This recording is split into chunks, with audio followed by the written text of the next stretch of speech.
When did you first started thinking about this?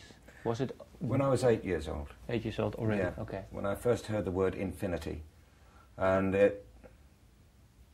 I thought, such a thing cannot be. Of course, I hadn't even heard of Euclid then, but infinity, I'm thinking, that's not possible.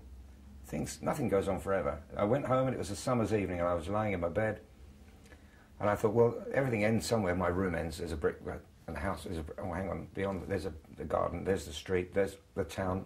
Oh, okay, there's England, the coast, and there's the planet. And I'm breathing deeper and go, there's the sky and the stars, and suddenly I'm beginning to panic, and instantly I build a massive, huge brick wall around the universe beyond anything that could ever be imagined. And then I'm all right for a minute or two until I sit bolt upright and go, what's behind the bricks?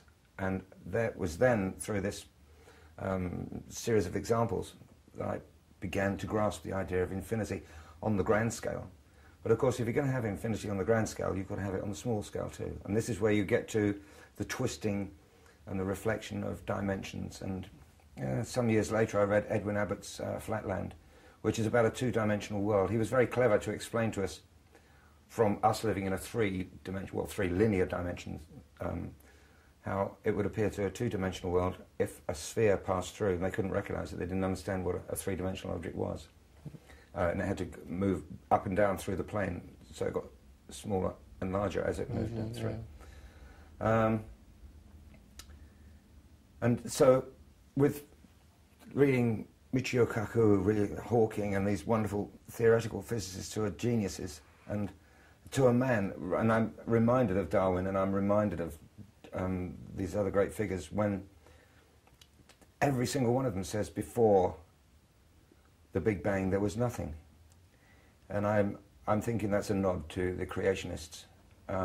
But to me, that's just plainly silly.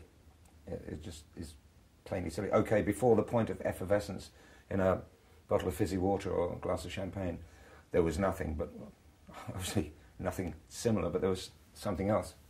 And all of these, I don't know, it's just too much to talk about in one thing, but there's no such thing as parallel lines. Infinity is all right, but it goes on, and we want to understand what goes on over the page, beyond our understanding, beyond. And the complexity of human nature is, as it says in the Bible, beyond all understanding. None of these things we really study very much, and yet they're part of us.